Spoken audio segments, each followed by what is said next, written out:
ఈ రోజు పొద్దున ఒక చిన్న ములాగా తీసుకోవడానికి ఎంత ఇబ్బంది పెడతారో నాకు అర్థమైంది. సామాన్యుడికి అయితే ఇంకా ఎంత ఇబ్బంది పడుతున్నారో ఒకసారి రవి చూసిన తర్వాత బాధ చేస్తుంది. అట్లాంటిది మన దగ్గర ఆయుధాలు ఏమేమి ఉన్నాయి అవన్నీ వాడుకోండి. అంటే డైరెక్ట్ గా ఏంటంటే వాళ్ళు మనల్ని రెచ్చగొట్టడానికి చాలా ప్రయత్నిస్తున్నారు.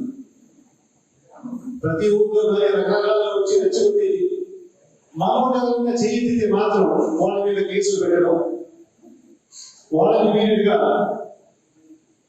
పోలీస్ స్టేషన్ తీసుకోవడం, కేసు బుక్ చేయడం అనేది జరుగుతుంది. అందుకే మీ అందరికీ ప్రార్థన చేసింది ఒక 6 నెలలు మాత్రం ఎవరన్నా రెచ్చగొట్టినా కానీ బాధ పెట్టినా కానీ కొంచెం ఓపుతూ ఉంటాయి. మనం ఏమన్నా తిరుగుబాటు చేస్తే వాళ్ళకి ఏం జరగదు, మనం ఇంకా ఎక్కువగా ఒత్తిడి తీసుకొస్తాం. అయినా కానీ అని చెప్పినట్టు మన పార్టీ ఆఫీసులో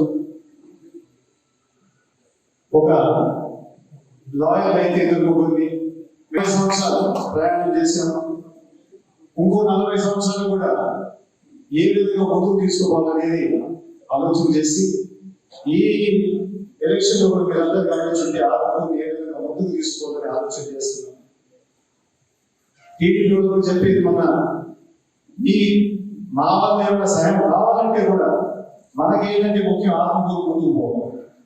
ఆత్మకూరు ప్రాంతంలో ప్రజలందరూ బయట రావాలని చెప్పేసి ఆలోచనతో ముందుకు పోతున్నాం. కానీ ఈ కక్ష రాజకీయాలు ఈ ఒత్తిడి తీసుకురానైతే ఇప్పుడు చిన్న మొక్క వేస్తారని పెద్ద చెప్పే కూర్చుంటాం. మన ప్రాంతం ఎప్పుడు ముందుకు పోవాలి.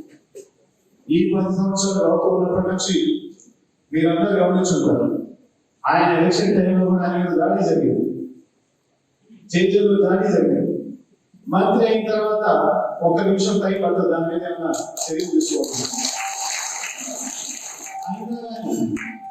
అయినా కానీ వాళ్ళ కుటుంబంలో సభ్యులు కానీ దగ్గర తీసి వాళ్ళకి న్యాయం జరిగేది.